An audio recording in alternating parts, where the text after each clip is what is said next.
ou de Deus. 1 Samuel 4, de 1 a 5, mas nós vamos ler até de 1 a 12. Mas, em primeiro momento, nós vamos ler essa parte aqui. E nós precisamos conversar a respeito de todas essas coisas que aconteceram naquele momento. E aqui o ponto central da mensagem está na questão da arca da aliança. A arca da aliança, que nós vimos logo no início ali, ela estava estampada. A arca da aliança, ela simboliza a presença de Deus. E nós vamos ver isso aos poucos, nós vamos aprender alguma coisa. Muitas lições são dadas durante esse texto, são coisas maravilhosas para nossas vidas. E nós não podemos nos estender muito, porque são muitas coisas. Mas nós vamos falar objetivamente aquilo que dizemos logo no início, como adorar a Deus ou adorar as nossas arcas. Amém? Nós vamos entender isso no decorrer da palavra. Amados, as predições, isso está em 1 Samuel 2,34, as predições que foram feitas por Deus em relação a Eli, o sumo sacerdote, e dos seus filhos Hofni e Finéias. Era necessário que Israel fizesse uma investigação para saber das causas das suas derrotas. Não havia dúvida quanto à validade da aliança, da antiga aliança de Deus com Israel. Não havia dificuldade nenhuma de entender isso. Não havia dúvida nenhuma, continuava aquela aliança de Deus com Israel. A única questão era verificar o que, de repente, anulou completamente a assistência de Deus, que nunca havia faltado àquele povo. Essa interrupção, muitas vezes, indica que aconteceu alguma coisa que acabou com o socorro salvador de Deus. Essa aqui é, primeiramente, uma introdução. Agora eu gostaria que você abrisse sua Bíblia, lá em 1 Samuel, no capítulo 4, 1 Samuel capítulo 4, versículos de 1 até o 12º. E nós vamos colocando algumas coisas, até o versículo 22, que tem muito a ver com a vida de Eli e dos seus filhos perversos, pecadores incorrigíveis que eram. Amém? Eu peço que você me ajude orando, lendo junto a palavra, tá certo? Vamos lá, capítulo 4, versículo de 1 a 12. Veio a palavra de Samuel a todo Israel. Israel saiu a peleja contra os filisteus, se acampou junto a Ebenezer, e os filisteus se acamparam juntos a Afeca. Dispuseram-se os filisteus em ordem de batalha para sair de encontro a Israel, e travada a peleja, Israel foi derrotado pelos filisteus, e estes mataram no campo aberto cerca de 4.000 homens. Voltando o povo ao arraial, disseram os anciãos de Israel: por que nos feriu o Senhor hoje diante dos filisteus? Tragamos de Siló a arca da aliança do Senhor, para que venha no meio de nós e nos livre das mãos de nossos inimigos. Mandou, pois, o povo trazer de Siló a arca do Senhor dos exércitos, entronizado entre os querubins. Os 2 filhos de Eli, Hofni e Finéias, estavam ali com a arca da aliança de Deus. A arca é tomada, Hofni e Finéias são mortos. Aí é no versículo 5 para frente. Sucedeu que, vindo a arca da aliança do Senhor ao arraial, rompeu todo Israel em grandes brados e ressoou a terra. Ouvindo os filisteus a voz do júbilo, disseram: que voz de grande júbilo é esta no arraial dos hebreus? Então souberam que a arca do Senhor era vinda ao arraial. E se atemorizaram os filisteus e disseram: os deuses vieram ao arraial. E diziam mais: ai de nós, que tal jamais sucedeu antes? Ai de nós, quem nos livrará das mãos destes grandiosos deuses? São os deuses que feriram os egípcios com toda a sorte de pragas do deserto. Sede fortes, ó filisteus, portai-vos varonilmente, para que não venhais a ser escravos dos hebreus, como eles serviram a vós outros: portai-vos varonilmente e pelejai. Então pelejaram os filisteus, Israel foi derrotado e cada um fugiu para a sua tenda. Foi grande a derrota, pois foram mortos de Israel 30.000 homens de pé. Foi tomada a arca de Deus e mortos os 2 filhos de Eli, Hofni e Finéia. Então correu um homem de Benjamim, saído das fileiras, e no mesmo dia chegou a Siló, trazia rasgadas as vestes e terra sobre a cabeça, que nós vamos adiantar isso depois. Vamos ficar até aqui. Mas continue com a Bíblia aberta aí neste texto da Bíblia.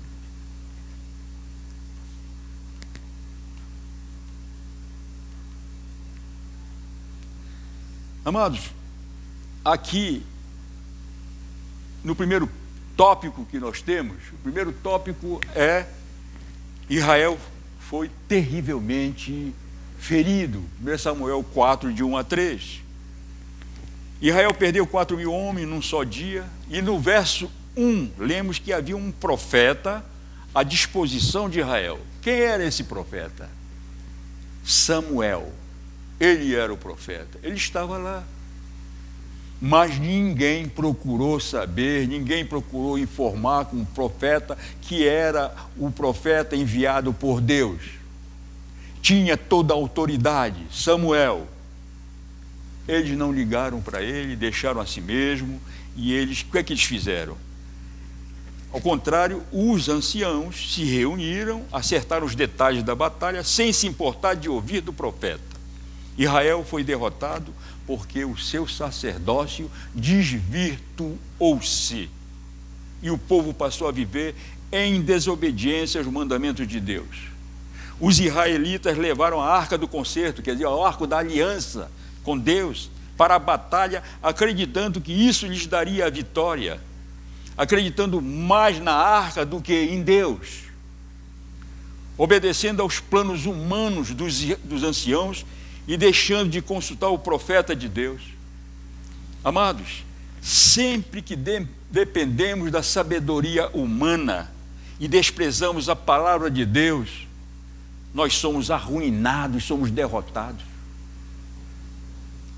Em Provérbios 3, versículos 5 e 6, está registrado dessa forma: confia no Senhor de todo o teu coração e não te estribes no teu próprio entendimento, reconhece-o em todos os teus caminhos e ele endireitará as tuas veredas.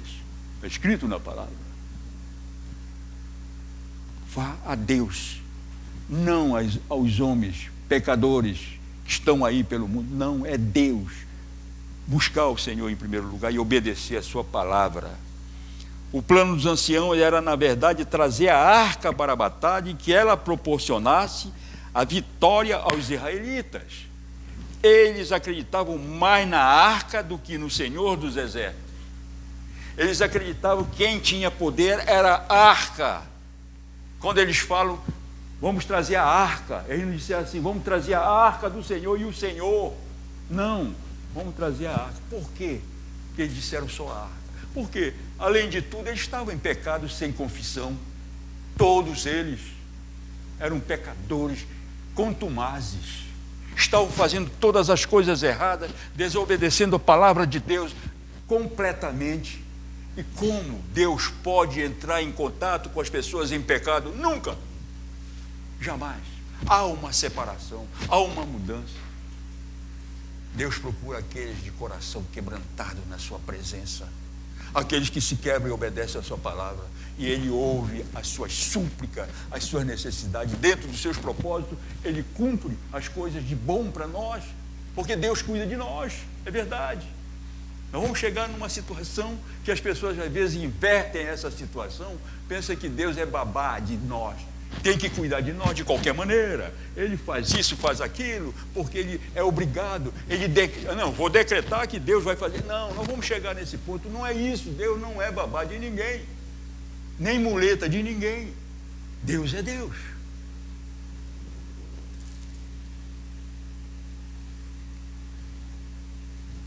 Era trazer aquela arca era uma adoração à arca, pensando que isso ali ia dar vitória a eles. Eles queriam manipular Deus, comerciar com Deus, negociar com o Senhor. Hoje, não é assim?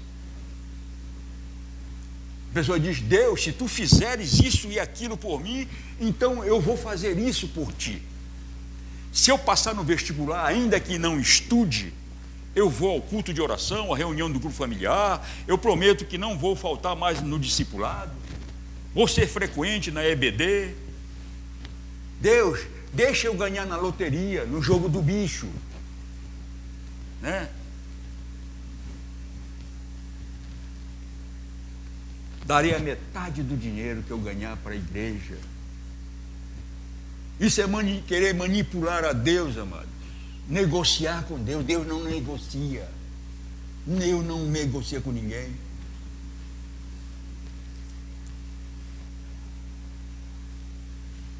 Nós podemos até dizer, ainda que estejamos em pecados sem arrependimento, suplicarmos pela cura da doença, a cura do mal que nos atormenta. Te prometo, vou com todos os domingos no culto da celebração de oração, se eu ficar curado e eu curada. Isso é brincar com Deus. Isso é zombar de Deus. Gálatas 6,7 diz: não vos enganei, de Deus não se zomba, pois aquilo que o homem semear, isso também ceifará. Tudo aquilo que nós plantamos, nós colhemos. Se você plantar mentira, você vai colher coisas terríveis. Se você não for transparente, você for mentiroso, você vai pagar o preço por isso, sabe? Se você engana, ou pensa que engana, você vai pagar o preço. Se você está cometendo um pecado e pensa que Deus não está vendo, não, porque eu estava escondido, eu estava lá no Japão. Deus está em todos os lugares ao mesmo tempo. Ele não vê corpo, ele não vê a cara, ele vê coração. Nós não podemos enganar a Deus.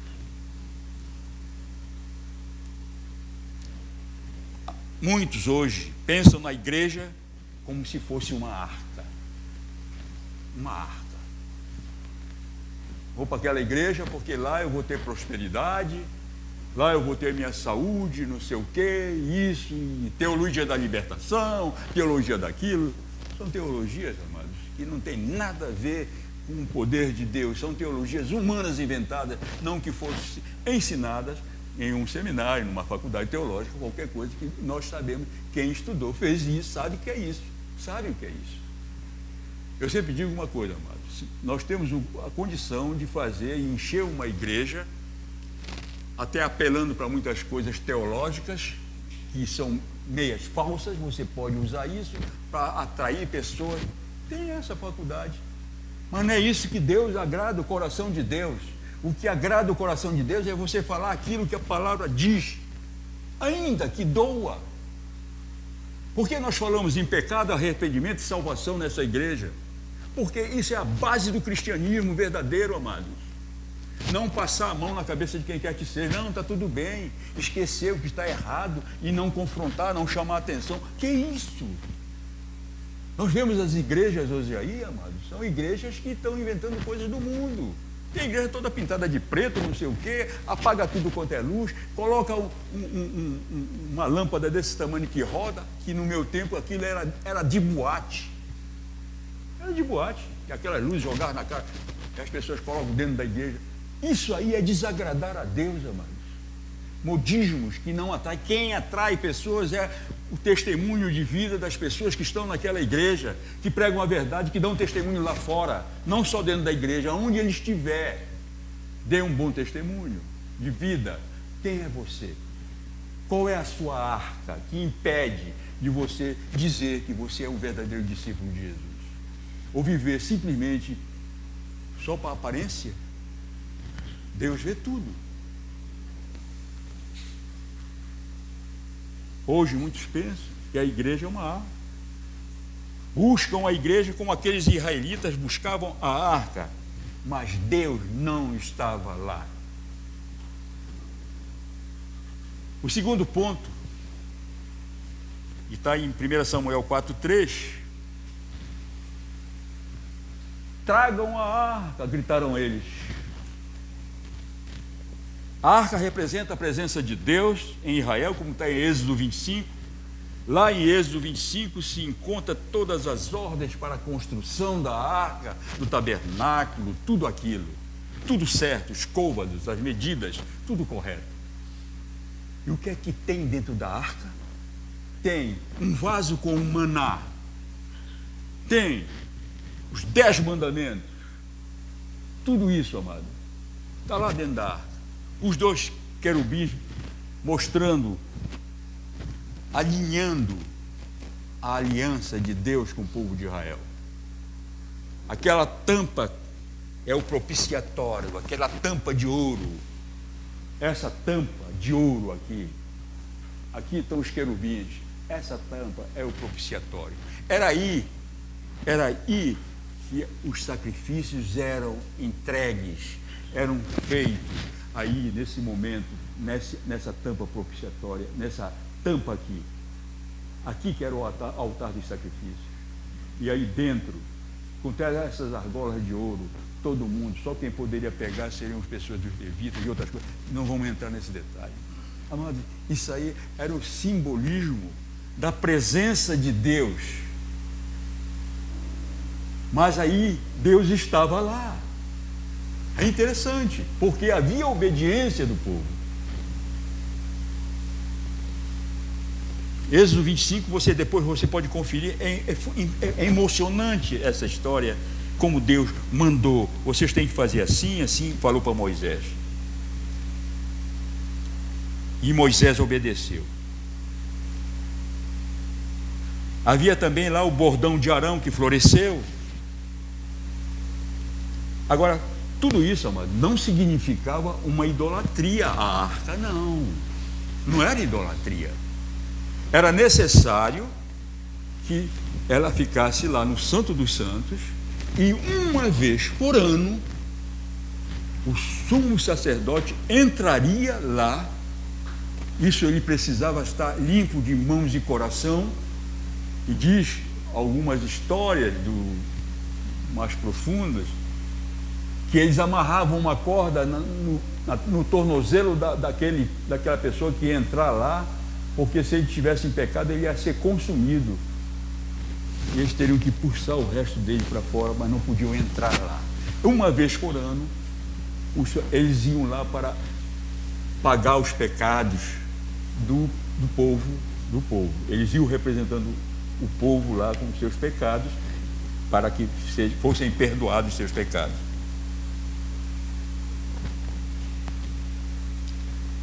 E os israelitas, eles achavam que a arca seria uma garantia incondicional do favor e o poder de Deus. Eles já não falavam, era a arca. Aí eles já estavam idolatrando a arca. Já não era mais o Deus Todo-Poderoso que deveria ser adorado, sabe? É o Senhor da arca, o Senhor da aliança.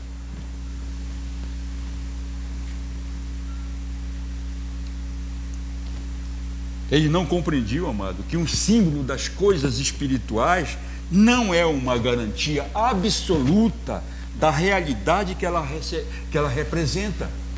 Eu posso explicar. O foco de Israel era um objeto feito por mãos de homens, não em Deus Todo-Poderoso. Era esse o foco deles.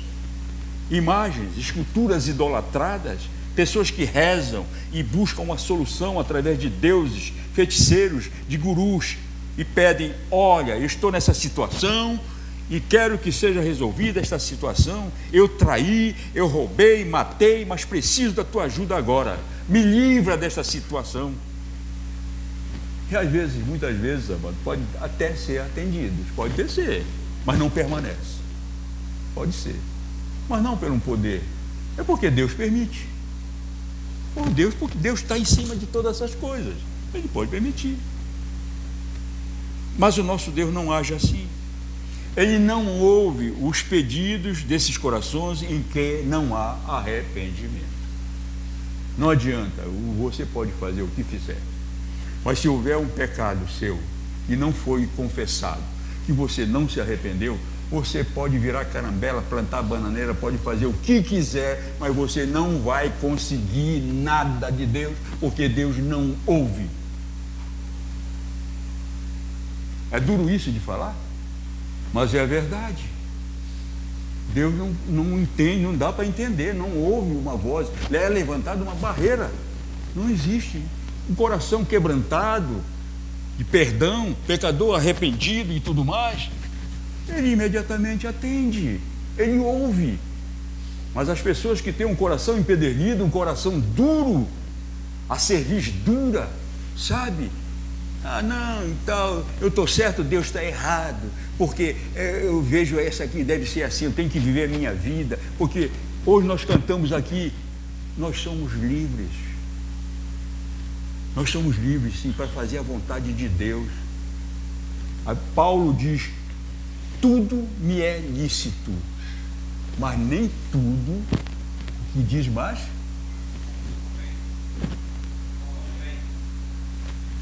Tudo me é lícito.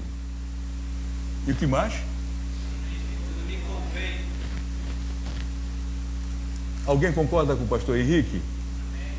Amém. Tudo me é lícito. Deus é uma questão de escolha, você escolhe o seu lado. Ah, você quer ser isso, quer fazer isso, que é um problema seu, tudo bem. Deus deu livre-arbítrio justamente para isso, para que você escolhesse, para nós escolhermos.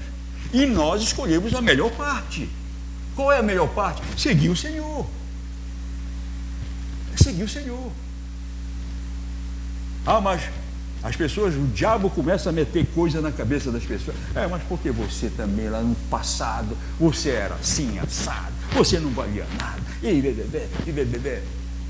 Tudo bem, isso passou. Você foi lavado no sangue de Jesus. Hoje você é uma nova criatura. Você há um novo caminho. Hoje você é livre verdadeiramente para adorar o Senhor em espírito e em verdade. Amém? Essa é a vida de vocês, a nossa vida, amados. Um dia nós tomamos uma decisão por Cristo, não foi por emoção, foi porque o Espírito Santo chegou e disse, olha, está na hora, te decide. Está esperando o quê?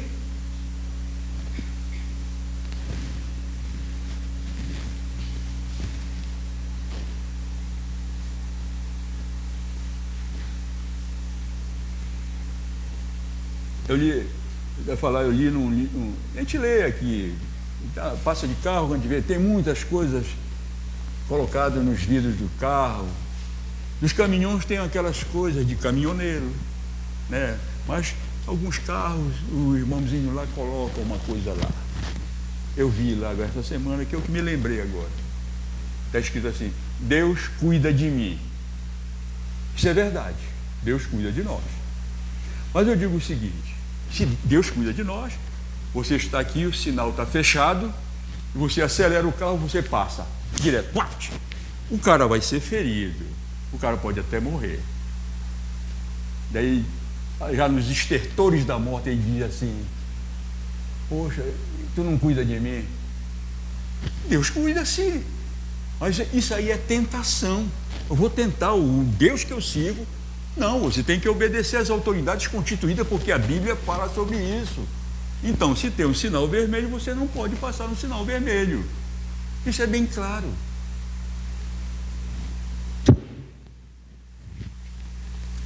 Deus cuida de nós, sim, desde que nós o obedeçamos.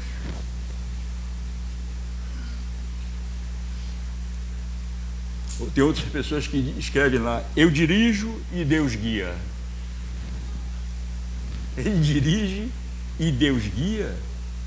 Quer dizer que Deus é o motorista dele, o segundo motorista. Deus é o empregado daquele cara. Não é isso. Não é isso, não.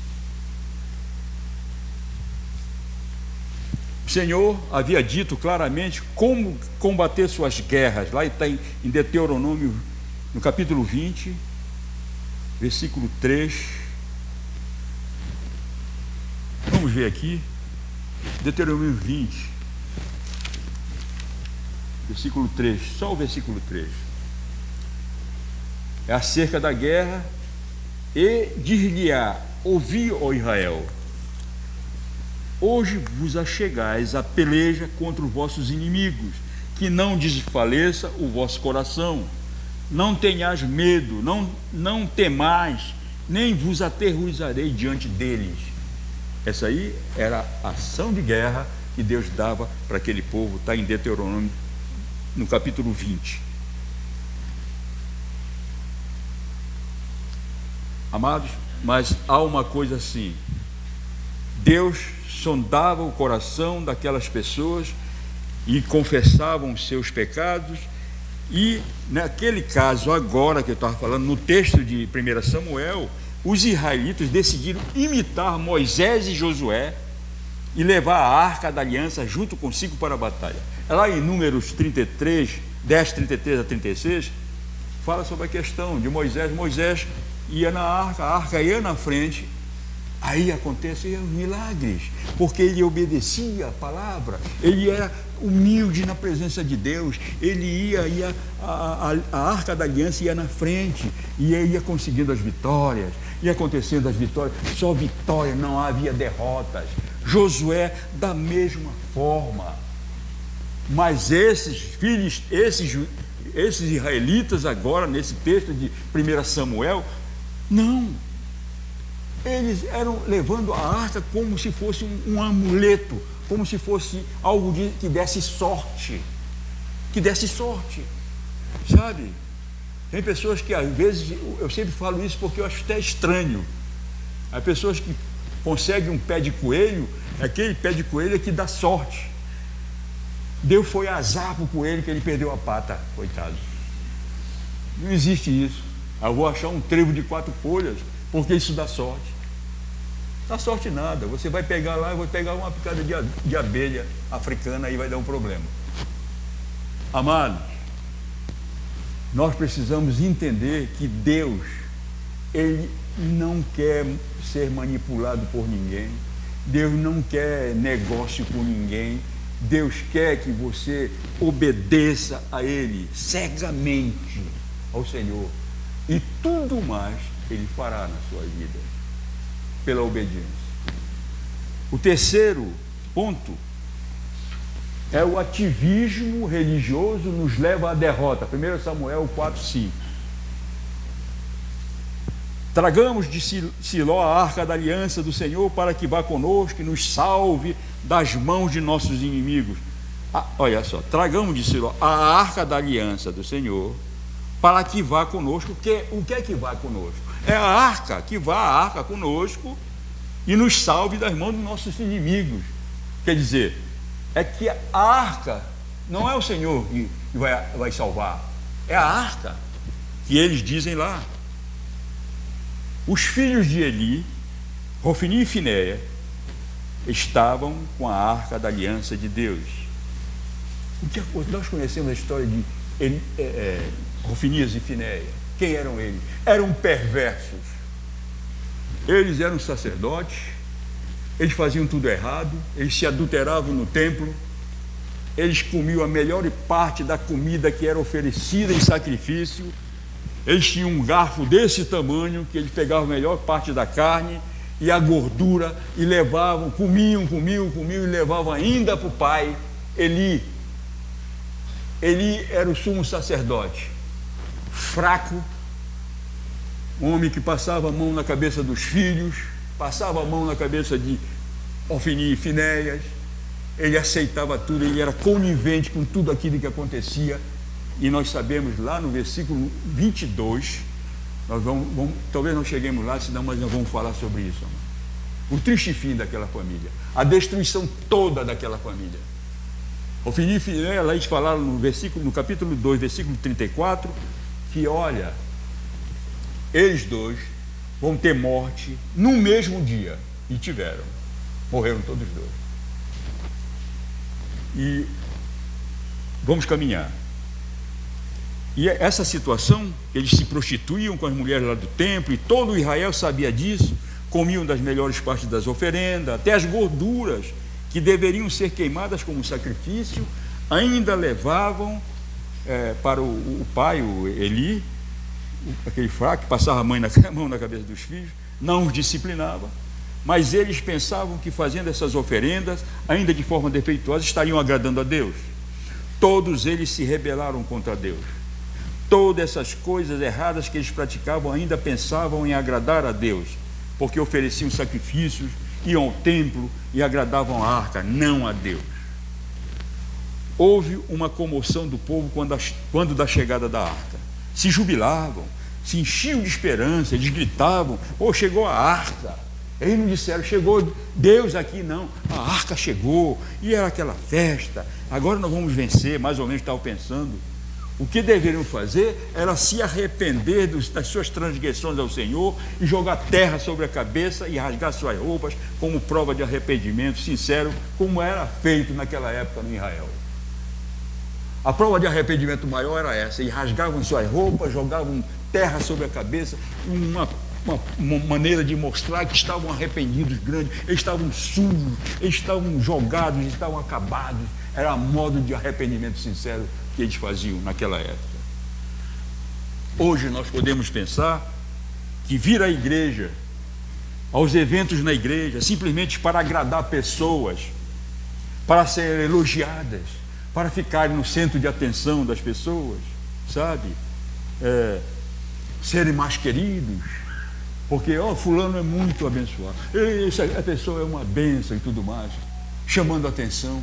E às vezes seu coração não está naquele lugar, talvez esteja nas suas arcas, nos seus maus pensamentos, outras coisas mais. Isso é adoração à arca, não a Deus. Pessoas que podem vir a todos os cultos, as EBDs, as vigílias, não que isso seja ruim, amados, é bom, ótimo. Mas quando vem só com o intuito de receber bênção, de cura, ou como se fosse uma obrigação, não estão vindo para adorar o nosso Senhor Jesus. Quando Hófni e Finéias chegaram com a arca no arraial, não era para o povo ficar cheio de júbilo e alegria.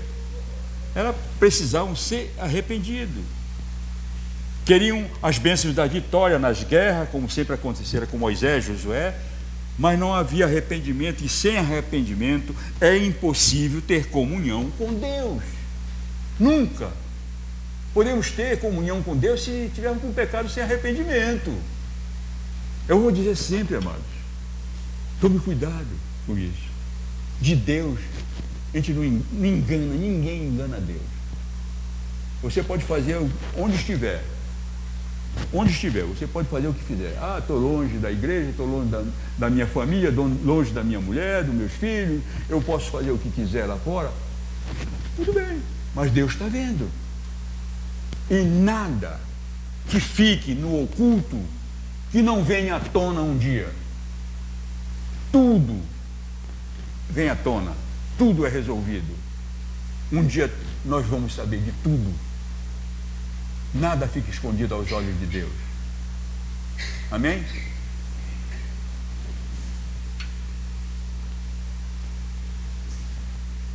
Sem arrependimento, nós idolatramos as arcas da nossa vida. Precisamos abandonar os nossos maus caminhos, senão seremos destruídos, seremos vencidos em nossas lutas diárias, nas nossas batalhas de todo dia. E podemos morrer fisicamente e até espiritualmente, que é a pior das mortes para um discípulo de Jesus. Usar a arca foi uma forma de usar Deus para cumprir propósitos humanos, diferente de Moisés e Josué, como eu já falei, que buscavam fazer a vontade de Deus. Amados, como Deus poderia abençoar dois homens perversos, condenados já por Deus, como está no versículo 2, versículo 27 a 34. Moisés e Josué glorificavam a Deus, aquele povo de Israel glorificavam a arca. Hoje não é diferente. Há pessoas que adoram suas arcas. Quais são suas arcas? Aquilo que toma o lugar de Deus na sua vida. O que é? É você criticar o irmão? É você julgar os irmãos? Sabe? Dizer fulano e criticar e isso e aquilo. Isso é a arca que precisa ser acabado. É uma arca.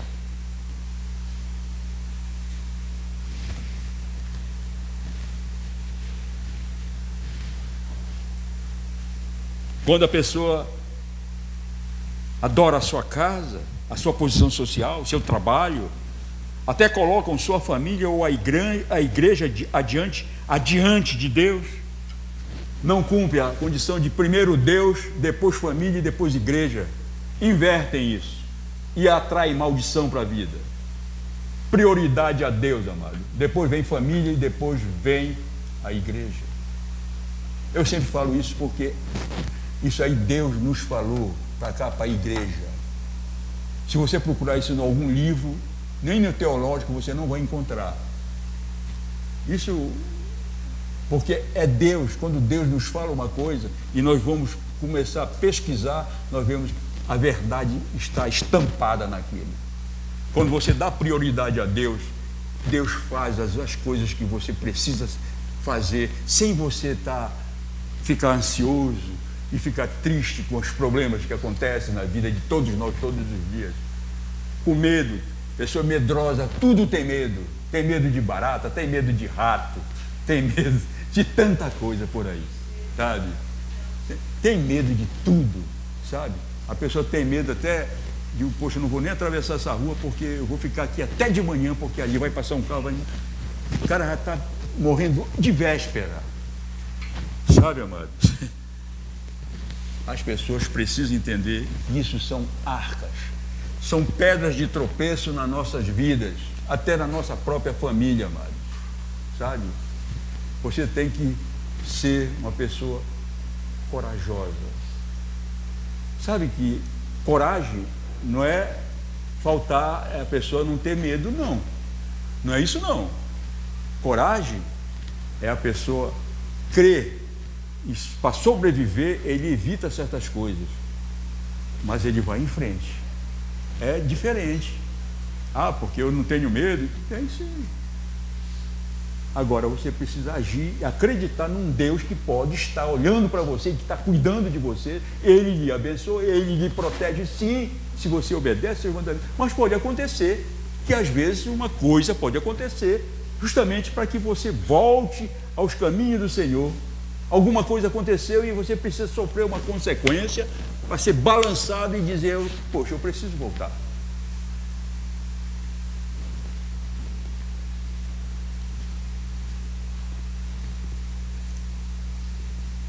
Há pessoas que adoram suas arcas, não cumprem seus compromissos assumidos na igreja, em detrimento a um festejo qualquer, mas quando os problemas que todos nós enfrentamos nos aparecem, aí nós corremos para Deus. Ó Senhor, e às vezes nós ficamos tão desesperados, Senhor, faz isso, faz aquilo, e é uma coisa muito séria isso. Eu já vi muito isso. Aí eu não quero nem saber de Deus, não. Pensa, Ele é o próprio Deus dele. Eu resolvo, eu faço, eu sou, e é isso mesmo. Eu digo isso, amado, porque eu fui assim. Eu acreditava em mim, eu era o meu Deus. Eu não acreditava em nada. Eu não acreditava nada. Não. Em negócio de santo, negócio de Deus, negócio de padre, não acreditava em nada. Eu acreditava em mim. Eu era o meu Deus. Eu tenho que estudar, eu tenho que aprender, eu tenho que me formar, eu tenho que saber tudo, eu tenho que saber mais do que os outros, eu tenho que estudar mitologia grega, eu tenho que saber isso, saber tudo aquilo. Eu era o meu Deus. Mas o dia que eu me quebrei na presença de Deus, eu vi que eu não sabia era nada. Eu era o ignorante. Conhecendo Jesus, a gente começa a aprender as coisas mais importantes em nossas vidas. Amém? Daí as pessoas também... às vezes tem pessoas que dão ordens a Deus. Deus, por que tu não me curas dessa doença? Por que eu não consigo viver em paz? Por que eu não cresço espiritualmente? Por que não consigo viver bem com a minha família? Amados, aquele povo adorava a arca e esperava da arca os milagres, as vitórias, mas Deus não estava ali mais. Deus não estava mais ali. Hoje, pessoas que idolatram as coisas materiais deste mundo podem suplicar, podem gritar, espernear, mas Deus não está ali. Deus não ouve as súplicas dessas pessoas porque suas arcas não permitem. Pessoas que usam Deus como um amuleto, um objeto que dá sorte, que dá vitórias. Quando os filisteus ouviram os gritos no acampamento israelita, souberam porque era a arca da aliança que estava vindo, os filisteus temeram. Deuses dos israelitas estão vindo para cá. Os fariseus tinham muitos deuses, Dagon, o deus da fertilidade, tinham muitos deuses. Eles acreditavam que o Senhor também, lá em Israel, tinha muitos deuses. Era isso que eles acreditavam, mas eles sabiam que existe um Deus Todo-Poderoso, porque eles se lembraram do que Deus fez com o povo egípcio, quando ele lançou aquelas pragas sobre o Egito. Eles não, é aquele Deus, a arca está lá com eles, agora nós vamos perder. Estamos perdidos agora, porque a arca chegou lá. E eles ficaram, depois eles começaram, eles viram o júbilo daquele povo israelita, com amor à arca, que a arca ia fazer isso, e depois no final nós vemos que quem venceu a guerra foi os filisteus. Eles derrotaram os israelitas, mas eles não derrotaram Deus. Eles derrotaram os israelitas pelos seus pecados não confessados, mas não derrotaram, e ninguém derrota ao Deus que nós servimos. Ele é mais que vencedor, ele é o Senhor dos senhores. Amém? Os filisteus acreditavam de que lutassem com força, com determinação, derrotariam Deus. Graças ao engano. Eles derrotaram os israelitas, eles não derrotaram a Deus, como já falei. Deus permitiu que o povo fosse derrotado para que chegasse ao arrependimento. Foi por isso que Deus permitiu que os israelitas perdessem aquela batalha. Ninguém pode lutar contra Deus e vencer, amado. Eu quero que você continue. Você está com a Bíblia aberta? Já estamos quase chegando no fim. Eu gostaria que você, lá ainda em 1 Samuel, no capítulo 4, versículos 10 a 22, para que nós fechemos essa parte, no 10 a 22.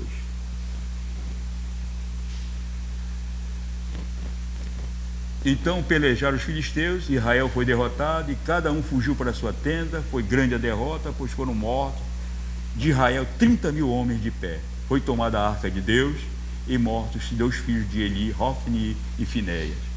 Então correu um homem de Benjamim, saído das fileiras, e no mesmo dia chegou a Siló, trazia rasgadas as vestes, e tinha terra sobre a cabeça.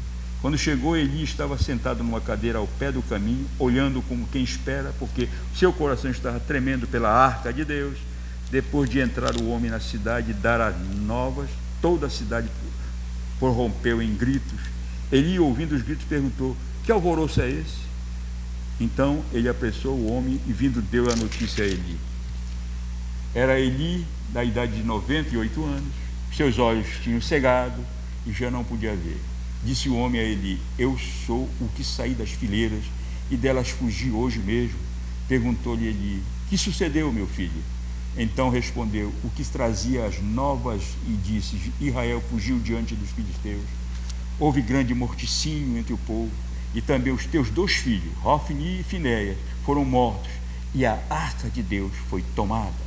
Ao fazer esta menção da arca de Deus, caiu Eli da cadeira para trás, junto ao portão, e quebrou-se-lhe o pescoço e morreu, porque era já homem velho e pesado, e havia ele julgado a Israel 40 anos.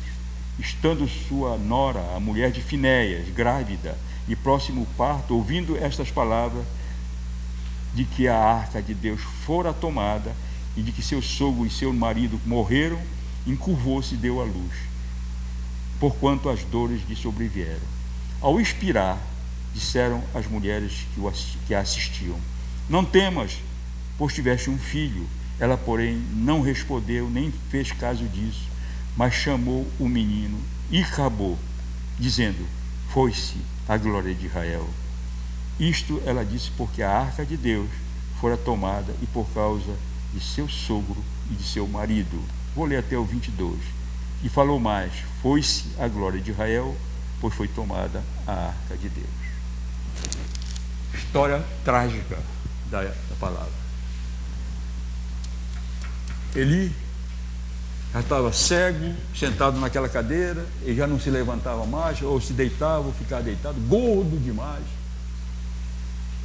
As gorduras que eram sacrificadas lá, as gorduras que os filhos levavam para ele comiam daquelas gorduras, aquilo ajudava todo. Tem uma coisa a ver com a outra. E ele engordou demais, ficou muito pesado. E tanto quando aquele homem chega e diz para ele: olha, houve um morticínio, morreu muita gente, e morreu os teus filhos, Rofini e Finéias. Ele ficou na dele. Mas quando ele falou que haviam roubado, sequestrado a arca, aí ele caiu para trás e morreu.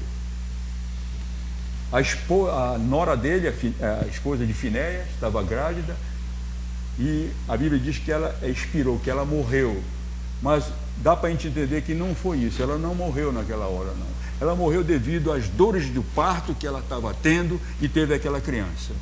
Não diz que ela morreu ali naquela hora. Aqui fala que morreu, ela expirou, morreu. Mas ela, devido ao parto, naquela hora não morreu, não. Que ela deu luz àquela criança. E ela não se importou e sabia que o sogro tinha morrido, que o esposo tinha morrido, o cunhado tinha morrido. Ela não se importou muito com isso. Mas quando disseram que eles tinham sequestrado a arca, aí ela disse: pô, agora acabou. Então vou colocar o nome desse menino Icabô, que significa foi-se a glória de Deus. Ela ainda acreditava no Senhor da arca. O que o sogro e o cunhado e o esposo não faziam mais, nem aquele povo de lá. Amados, os israelitas adoravam a arca, em vez de venerar a Deus.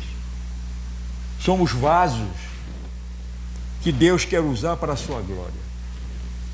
Não podemos fazer a obra do Senhor com mãos e corações sujos do pecado sem arrependimento.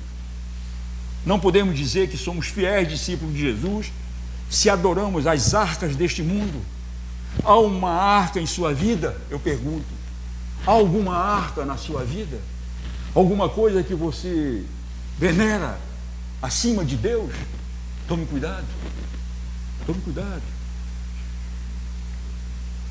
Não podemos dizer que somos fiéis discípulos se for assim. Alguma coisa em sua vida recebe mais atenção que o Senhor? Se acontece isso, tome cuidado. É uma arca. É uma arca. Se é assim, mude seu foco para Deus, sempre presente, cujo poder transcende qualquer objeto. Amados, nossa única segurança, ela baseia-se não em atos ou sinais externos, mas numa simples, sincera e inquebrantável comunhão com Deus. Só assim nós tornamos invencíveis. Se hoje você quer quebrar a arca da incredulidade no Deus verdadeiro, aceitando-o como Senhor da sua vida, como seu Salvador, a hora é essa. O momento é esse.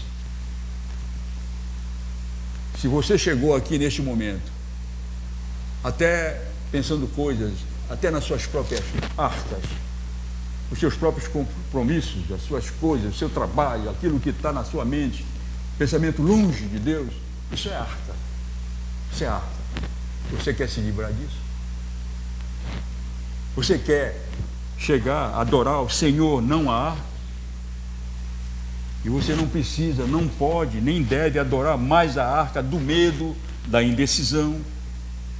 Venha adorar o Senhor da arca, entregando os seus caminhos, sua vida ao Senhor Jesus, o Cristo, o Salvador. Esse é o momento. Posso ouvir um amém de vocês? Se coloquem de pé. Vou chamar o ministério do louvor. Gostaria que você,